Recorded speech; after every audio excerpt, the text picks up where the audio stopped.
বিসমিল্লাহির রহমানির রহিম। বাংলাদেশ জাতীয়তাবাদী দল বিএনপি বর্ধিত সভায় উপস্থিত বিএনপির জাতীয় স্থায়ী কমিটির সম্মানিত সদস্যবৃন্দ, উপস্থিত প্রতিনিধিবৃন্দ, সারা দেশ থেকে আগত বিএনপির ডেলিগেট বৃন্দ এবং সারা দেশে বিএনপির লক্ষ কোটি কর্মী, সমর্থক, শুভার্থী, শুভাকাঙ্ক্ষী বৃন্দ, আসসালামু আলাইকুম। বাংলাদেশের গণতান্ত্রিকামী জনগণের আশা আকাঙ্ক্ষার প্রতীক বাংলাদেশ জাতীয়তাবাদী দল বিএনপির বর্ধিত সভা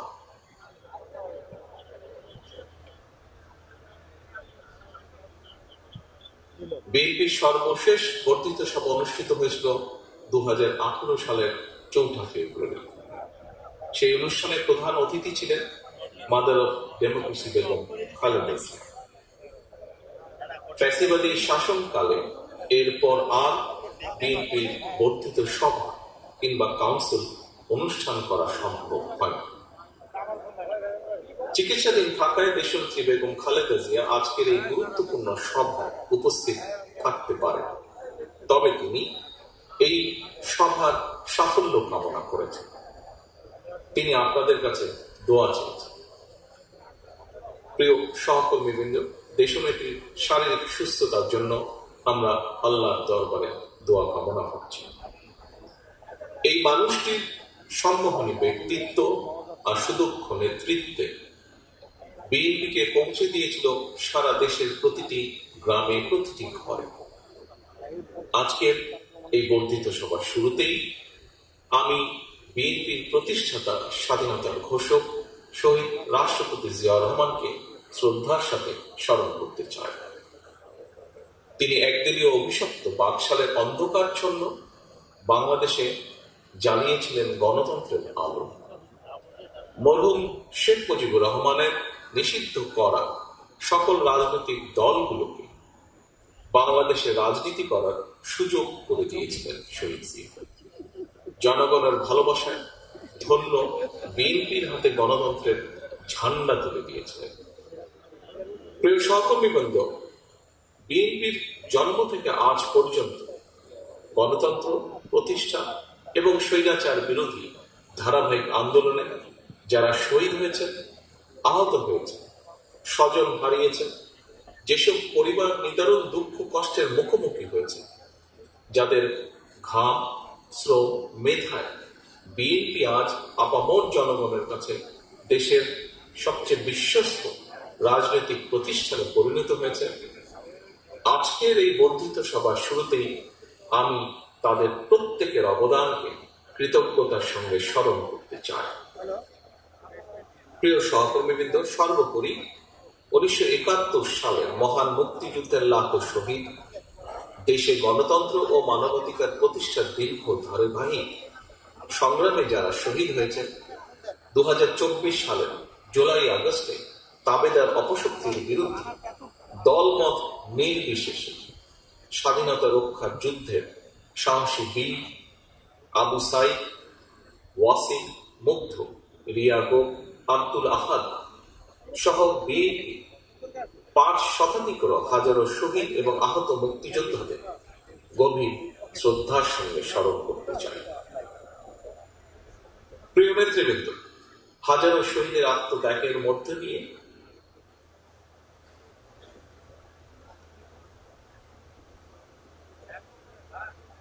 গণহত্যাকারী ফ্যাসিস্ট হাসিনা দেশ ছেড়ে পালানোর পর দেশে গণতান্ত্রিকামী মানুষের সামনে বাংলাদেশকে পুনর্গঠনের এক অপার সম্ভাবনার দ্বার উন্মুক্ত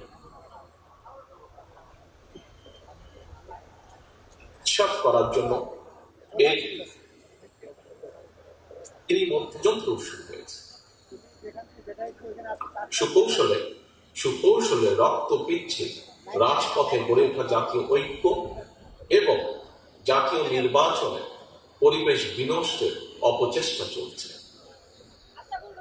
জাতীয় ঐক্য এবং জাতীয় নির্বাচনের পরিবেশ বিনষ্টের চক্রান্তের বিরুদ্ধে আমি আজ দেশের কৃষক, শ্রমিক জনতা, আলেম ওলেমা, পীর মাশায়েখ তথা সকল শ্রেণী পেশার মানুষকে আপনারা আজ এখানে যারা উপস্থিত হয়েছেন আপনাদের প্রত্যেকের মাধ্যমে তাদেরকে সতর্ক থাকার আহ্বান এবং অনুরোধ জানায়।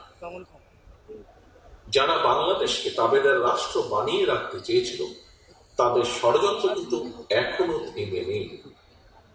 সংস্কার কিংবা স্থানীয় নির্বাচন এসব ইস্যু নিয়ে জনগণের সামনে এক ধরনের ধূম্র জাল সৃষ্টি করা হচ্ছে।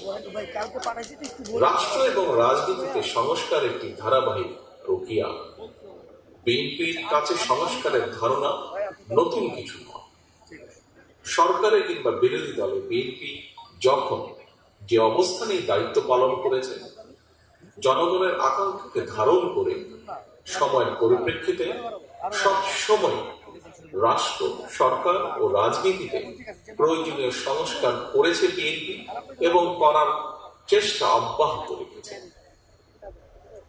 1975 সালের 7ই নভেম্বরের পরে দেশে বহুদলীয় গণতন্ত্র প্রতিষ্ঠা, সংবিধানে 5ম সংশোধনের মাধ্যমে মুক্তিযুদ্ধের আকাঙ্ক্ষার প্রতিফলন, 1991 সালে দেশে সংসদীয় সরকার প্রতিষ্ঠা, এই সবই ছিল রাষ্ট্র রাজনীতির ময়দানে যুগান্তকারী সংস্কার। এছাড়া বিভিন্ন মেয়াদে রাষ্ট্র পরিচালনার দায়িত্বে থাকাকালে বিএনপি সরকার স্কুল কলেজে বিনা বেতনে মেয়েদের শিক্ষার সুযোগ সৃষ্টি, রাষ্ট্র ও সমাজে মুক্তিযোদ্ধাদের যথাযথ মূল্যায়ন নিশ্চিত করতে মুক্তিযুদ্ধ মন্ত্রণালয় প্রতিষ্ঠা, বিশ্বের তথ্য প্রযুক্তির সঙ্গে তাল মিলিয়ে বাংলাদেশকে প্রস্তুত রাখতে বিজ্ঞান এবং তথ্য প্রযুক্তি বিষয়ক মন্ত্রণালয় প্রতিষ্ঠা, প্রবাসী বাংলাদেশিদের কল্যাণ নিশ্চিত করতে প্রবাসী কল্যাণ ও বৈদেশিক কর্মসংস্থান মন্ত্রণালয় প্রতিষ্ঠা, সবগুলোই ছিল রাষ্ট্র ও সরকারের কয়েকটি গুরুত্বপূর্ণ সংস্কার। প্রিয় সহকর্মীবৃন্দ, এই ধরনের আরো বহু সংস্কারের উদাহরণ আমরা উপস্থাপন করতে পারব।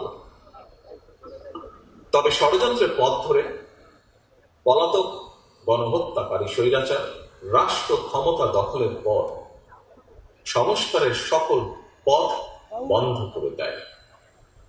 বাংলাদেশকে চিরতরে তাবেদার রাষ্ট্রে পরিণত করে রাখতে গত 1.5 দশকে দেশের শিক্ষা ব্যবস্থাকে প্রায় ধ্বংস করে দিয়েছিল, দেশের প্রতিরক্ষা ব্যবস্থাকেও নাজুক করে তুলেছিল, টাকা পাচার আর লুটপাট চালিয়ে দেশের অর্থনীতিকে ভঙ্গুর করে দিয়েছিল, অকার্যকর করে দেওয়া হয়েছিল দেশের সকল সাংবিধানিক এবং বিধিবদ্ধ প্রতিষ্ঠান, জনগণের ভোটের অধিকারকে হরণ করে জনগণকে রাজনৈতিকভাবে ক্ষমতাহীন করে দিয়ে দেশের স্বাধীনতা সার্বভৌমত্বকে বিপন্ন করে তুলেছিল। এমন পরিস্থিতিতে রাষ্ট্র, সরকার এবং রাজনীতির গুণগত পরিবর্তনের লক্ষ্যে mother of democracy Begum Khaleda Zia 2017 সালে ভিশন 2030 দিয়েছিলেন। এরই ধারাবাহিকতায় 2022 সালে বিএনপি 27 দফা কর্মসূচি ঘোষণা করে। পরবর্তীতে গণতন্ত্রের পক্ষের রাজনৈতিক দলগুলোর সঙ্গে মত বিনিময়ের মাধ্যমে ঘোষণা করা হয় 31 দফা কর্মসূচি। এই 31 দফা নিয়ে বর্তমানে বিএনপির উদ্যোগে সারা দেশে চলছে জনগণের সঙ্গে সংলাপ।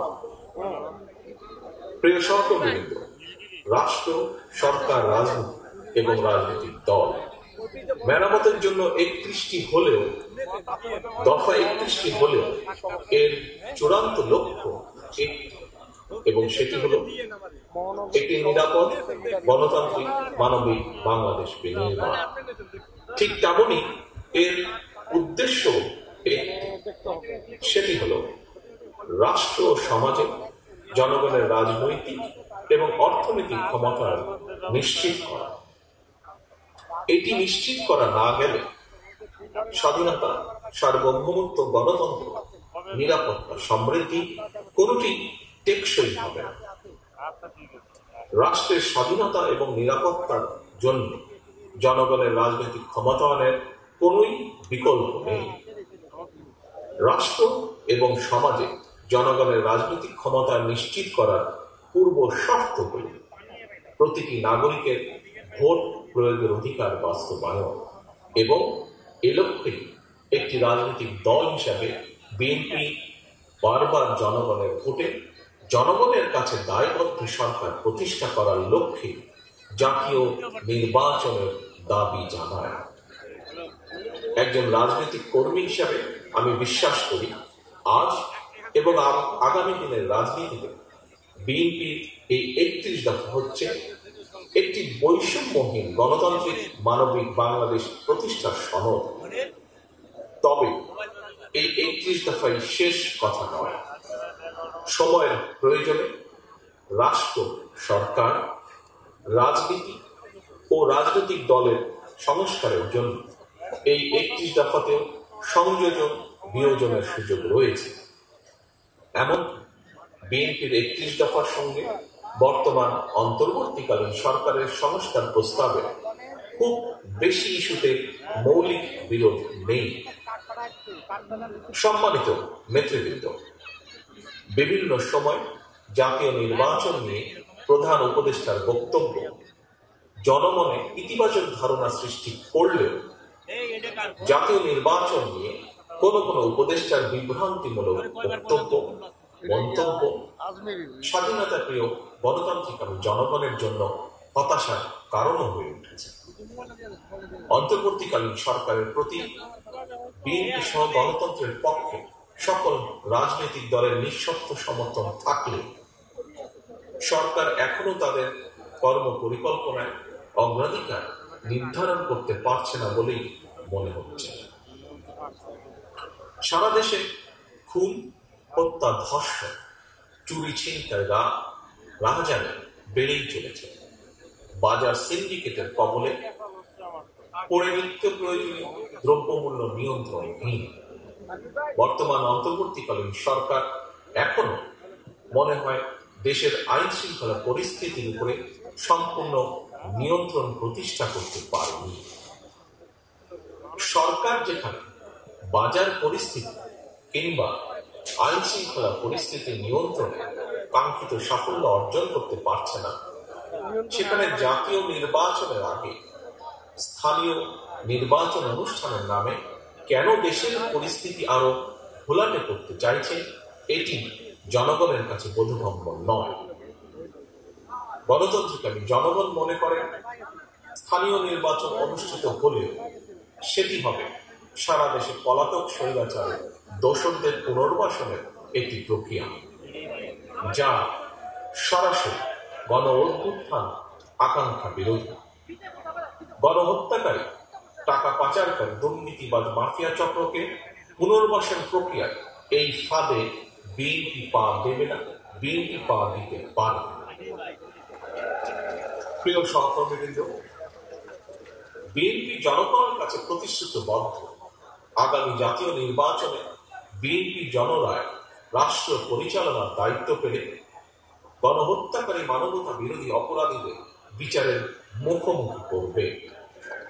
অন্তর্বর্তীকালীন সরকারের প্রতি আহ্বান, সারা দেশে গণহত্যাকারীদের দোষর মাফিয়া চক্রকে পুনর্বাসনে স্থানীয় নির্বাচন অনুষ্ঠানের পরিকল্পনা থেকে সরে আসুন।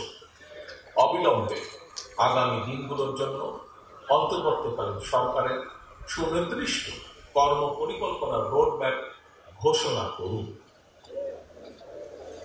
গণহত্যাকারী মাফিয়া প্রধান হাসিনা দেশ ছেড়ে পালানোর পর এ পর্যন্ত বেশ অনেকগুলো নতুন রাজনৈতিক দলের আত্মপ্রকাশ ঘটেছে। বহুদলীয় গণতন্ত্রে বিশ্বাসী বিএনপি সকল নতুন রাজনৈতিক দল ও সংগঠনকে স্বাগত জানায়।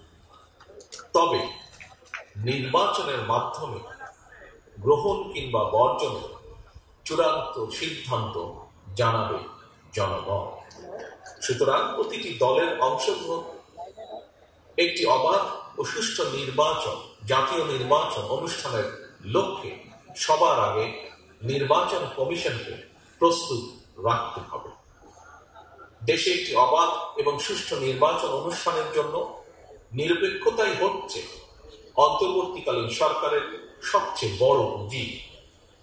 কিন্তু সরকারের নিরপেক্ষতা নিয়ে ইতিমধ্যেই জনমনে সন্দেহ সংশয় সৃষ্টি হয়েছে।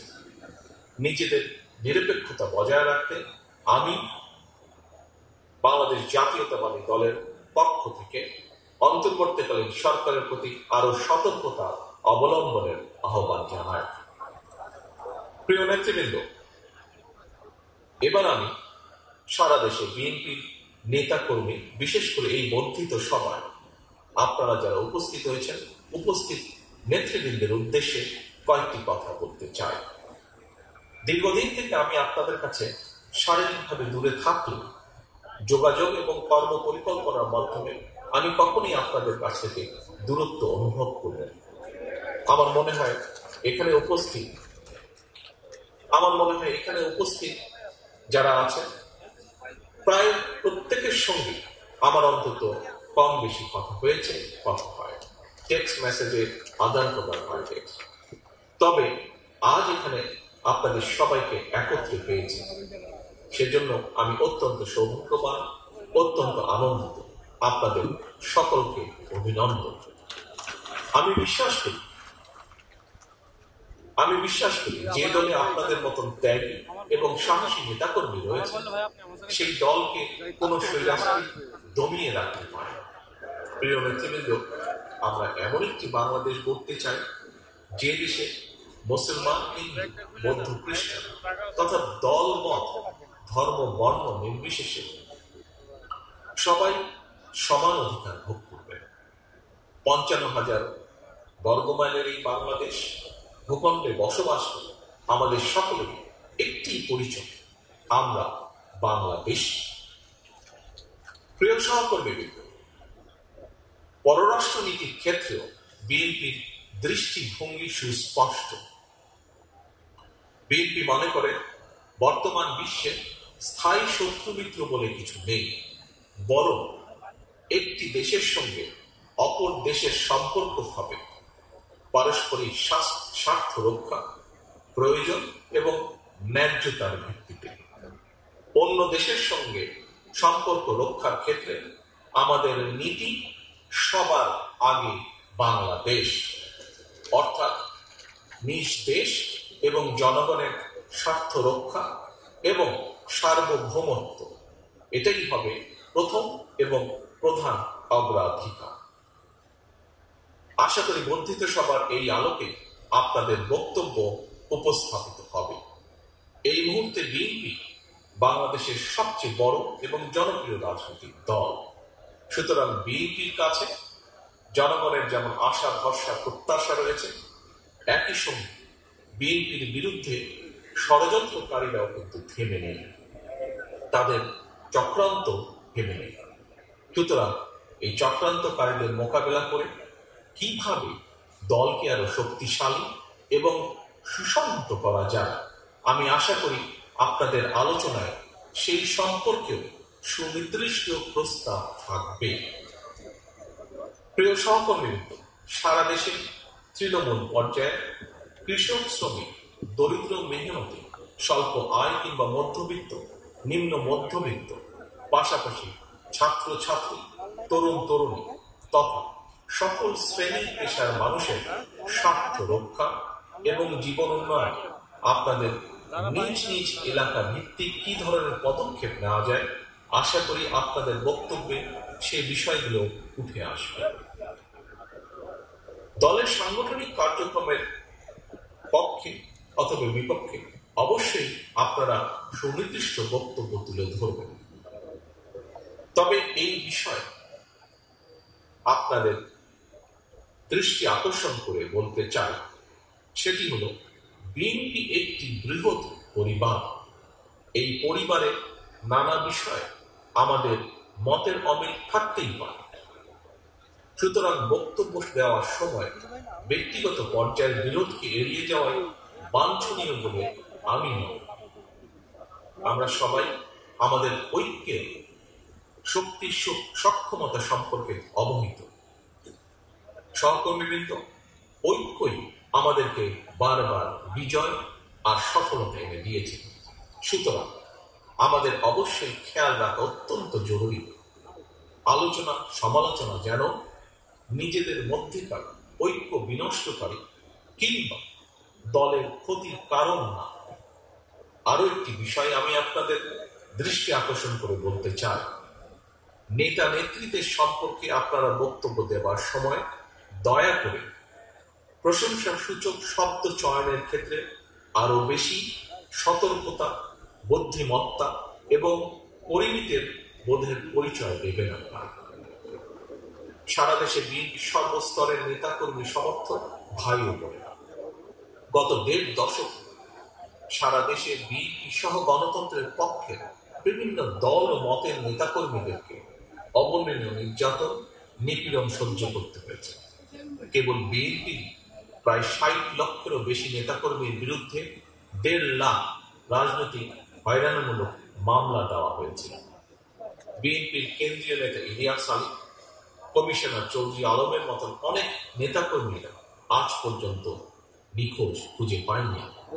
শুধুমাত্র বিএনপি করার অপরাধে হাজার হাজার নেতাকর্মী সমর্থককে গুম, খুন, অপহরণ করা হয়েছে। তবুও বিএনপির নেতাকর্মীরা কেউ দল ছেড়ে যাননি, স্বৈরাচার সঙ্গে করেনি আপোষ।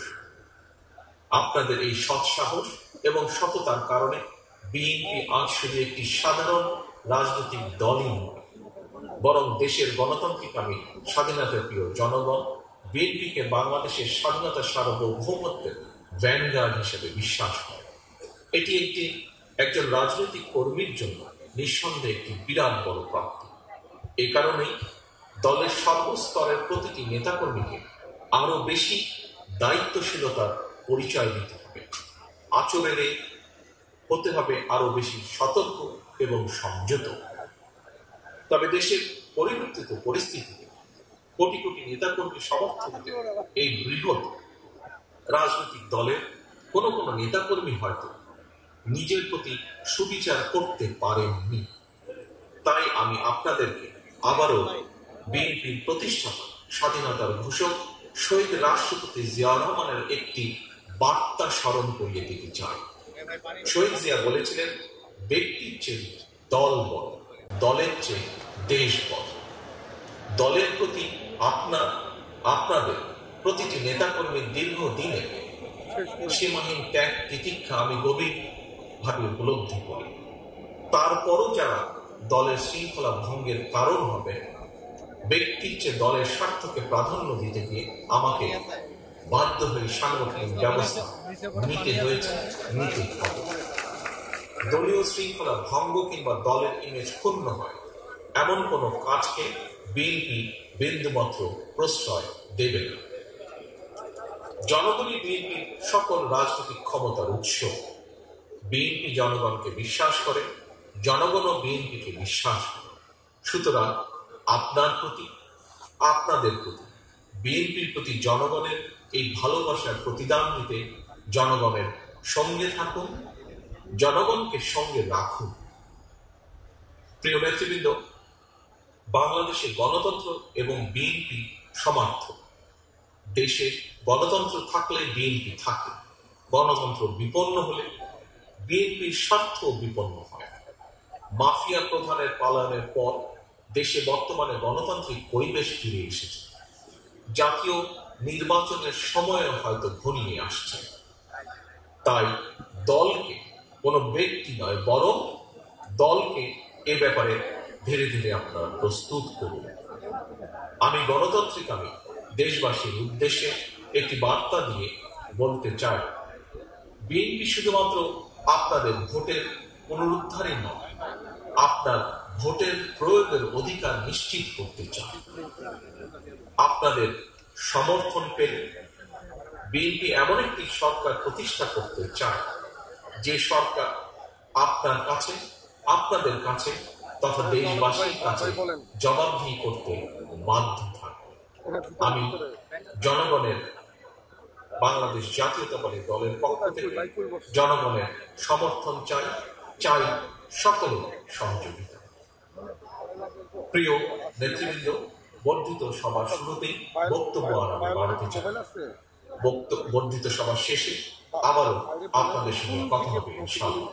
সারা দেশে বিএনপি এবং এর অঙ্গ সহযোগী সংগঠনের সর্বস্তর নেতা কর্মী সমর্থক শুভাকাঙ্ক্ষীদের প্রতি আহ্বান, আপনারা শৃঙ্খলাবদ্ধ থাকুন, আপনারা যে কোনো মূল্যে ঐক্যকে ধরে রাখুন। ধন্যবাদ।